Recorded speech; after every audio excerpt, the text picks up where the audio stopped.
ভালোবাসা শব্দটা ছোট, কিন্তু এর ভেতরে লুকিয়ে আছে পুরো একটা পৃথিবী। ভালোবাসা মানে শুধু দুজনে একসাথে থাকা নয়, ভালোবাসা মানে একে অপরকে বুঝে নেওয়া। চোখের নীরবতা যেন হয়ে ওঠে ভাষা। আজকাল আমরা ভালোবাসাকে মাপি উপহার দিয়ে, মাপি কিছু ছবির ফ্রেমে, বা মাপি ফেসবুকের লাইক কমেন্টে। অথচ আসল ভালোবাসা তো সেই, যেখানে কিছু বলার আগেই প্রিয় মানুষটা বুঝে ফেলে তোমার হৃদয়ে নীরব ডাক।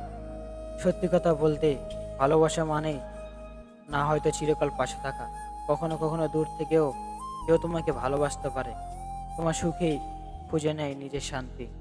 আর এটাই হলো ভালোবাসার সবচেয়ে বড় রূপ, যেখানে দাবি নেই, আছে শুধু অনুভূতি।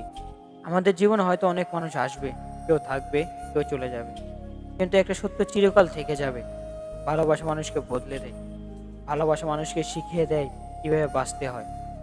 তুমি হয়তো আমার পাশে থাকবে না, কিন্তু আমি জানি আমার হৃদয়ের প্রতিটি স্পন্দনে তুমি থেকেই যাবে। আমার জীবনের সবচেয়ে সুন্দর নাম হয়। তাই বলি, ভালোবাসা শুধু বলা নয়, ভালোবাসা হলো অনুভব করা। আর সেই অনুভবটা যদি সত্যি হয়, তাহলে তোমার প্রতিটি দিন হয়ে উঠবে সুন্দর।